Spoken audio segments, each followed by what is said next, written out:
आमंत्रित करना चाहूंगी भारती दीक्षित जी को, जो कि भगत सिंह की गाथा को आपको सुनाएंगी और भगत सिंह की पूरी एक यात्रा को आपको स्टोरी टेलिंग के माध्यम से आपके सामने बयां करेंगे। अल्मोड़ा लिटरेचर फेस्टिवल में आप सभी का स्वागत है और मैं भारती दीक्षित आप सभी का स्वागत करती हूँ। ये सच है याद शहीदों की, हम लोगों ने बतलाई है। ये सच है उनकी लाशों पर चलकर आजादी आई है।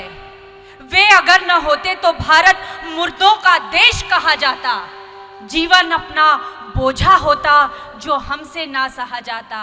ये सच है दाग गुलामी के जो उन्होंने लोहू से धोए हैं। हम लोग बीज बोते, उन्होंने धरती में मस्तक बोए हैं। श्री कृष्ण सरल की ये पंक्तियां यथार्थ का चित्रण है। अपने भारत पर, अपने हिंदुस्तान पर, अपने वतन पर मर मिटने वाले बिरले होते हैं जो अपनी जान हथेली पर लिए अपने वतन पर कुर्बान हो जाते हैं, न्योछावर हो जाते हैं, क्योंकि उनके मन में, उनके तन में, उनके लहू में अपने देश की रक्षा करना सबसे अहम होता है। कहते हैं कि आजादी का पौधा बलिदानियों के लहू से ही लहलहाता है और बलिदान होने के लिए चाहिए दृढ़ निश्चय, अपने वतन के लिए दीवानगी और मोहब्बत, और चाहिए जिंदगी साथ ही मौत भी। तभी तो इतिहास में सिर्फ एक राणा प्रताप हुए, एक भगत सिंह, एक झांसी की रानी लक्ष्मीबाई, एक दुर्गावती। ये सभी अपने पीछे एक ऐसी कहानी छोड़ गए हैं, उस कहानी को पढ़कर हमारी रूहें कांप जाती है। तो आज हम बात कर रहे हैं भगत सिंह की। मात्र 23 वर्ष की उम्र में भगत सिंह ने अपने देश पर बलिदान होने की एक ऐसी परिभाषा लिख डाली। उस परिभाषा को हम पढ़ते सुनते तो जरूर हैं, लेकिन दोहरा नहीं पाते। ये भी आप सभी जानते हैं कि भगत सिंह को 23 मार्च सन 1931 के दिन फांसी दी गई थी, लेकिन उनकी फांसी की वास्तविक तारीख थी 24 मार्च 1931।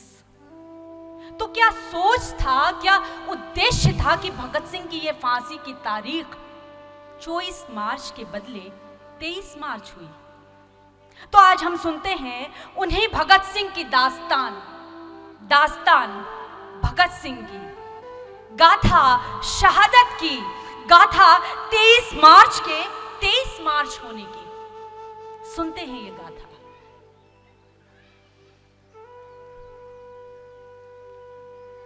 आज 23 मार्च 1931 की सुबह है। आज सूरज निकला तो जरूर है, लेकिन उसमें वो ताप, वो तपिश, वो ऊर्जा नहीं है। बहती हुई हवा भी मानो थमी हुई सी है। पक्षी चहचहा नहीं रहे। संपूर्ण प्रकृति मानो चुप है, शांत है, मौन है। शायद किसी आशंका से परिचित। लाहौर की सेंट्रल जेल के बाहर लोगों की भीड़ उमड़ पड़ी है, क्योंकि कल भगत सिंह, सुखदेव और राजगुरु को फांसी जो होने वाली है। पूरे देश भर में सभाएं, रैलियां और आंदोलन हो रहे हैं कि किसी तरह ये फांसी रुक जाए। और उधर भगत सिंह के घर में उनके दादा अर्जुन सिंह, पिता किशन सिंह, मां विद्यावती और परिवार के अन्य लोग ईश्वर से प्रार्थना कर रहे हैं कि उनकी ये फांसी रुक जाए। मां विद्यावती की पलकों की कोर पर आंसू आकर ठहर से जाते, क्योंकि भगत सिंह ने मना किया है कि कोई भी उनकी विदाई के समय रोएगा नहीं। भाई करतार के हाथ में वो खत है जो भगत सिंह ने उसे लिखा था, वो उस खत को खोलता, उसे पढ़ता और फिर अपनी मुट्ठियों में भींच लेता। पिता किशन सिंह वे भी व्यथित हैं। कभी वे अपने पिता अर्जुन सिंह को सांत्वना देते तो कभी अपनी पत्नी विद्यावती को। उनके घर के बाहर से आती हुई आवाज भगत सिंह की जय, भारत माता की जय की आवाज किशन सिंह सुन रहे थे और सहसा उनकी आंखों के सामने वो दृश्य याद आ गया कि जब पहली बार उन्होंने भगत को अपनी हाथों में थामा था, उसे अपने कलेजे से लगाया था, उसके माथे को चूमा था और तभी सहसा उनकी यादें उनका हाथ खींचकर वक्त के उस लम्हे में ले गई जब भगत का जन्म भी नहीं हुआ था।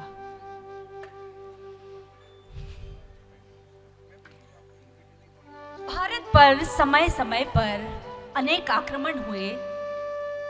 तुर्क, पठान, मुगल, अफगान या फिर अंग्रेजों के द्वारा।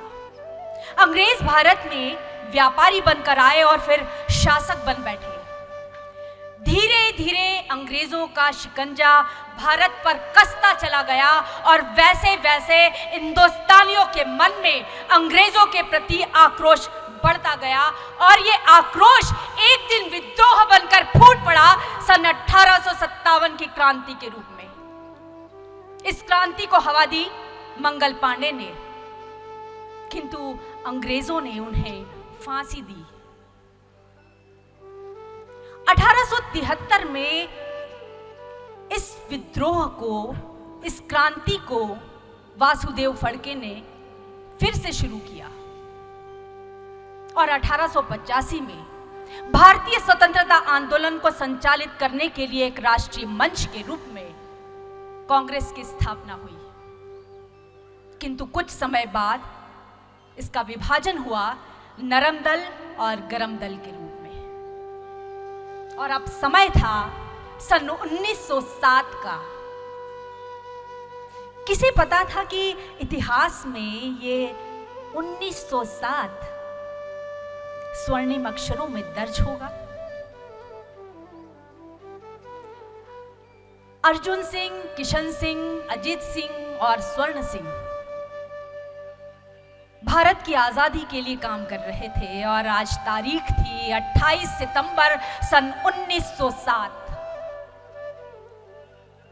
शायद किशन सिंह और उसके परिवारजनों को यह पता न होगा कि यह तारीख उनके लिए खास होने वाली है।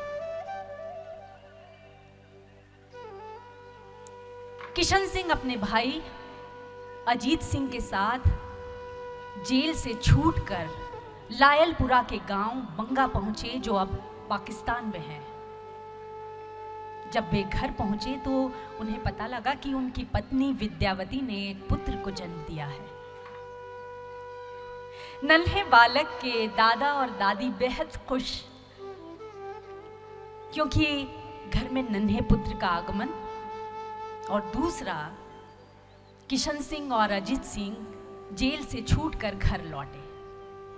दादी ने उस नन्हे को भागों वाला कहा और नाम रखा भगत सिंह। और अब भगत सिंह के आगमन में चारों तरफ उनके घर में, आस पड़ोस में खुशियां ही खुशियां थी।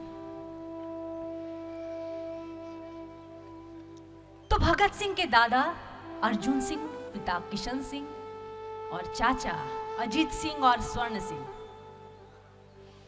भारत को आजाद करवाने के लिए विभिन्न गतिविधियों में भाग ले रहे थे।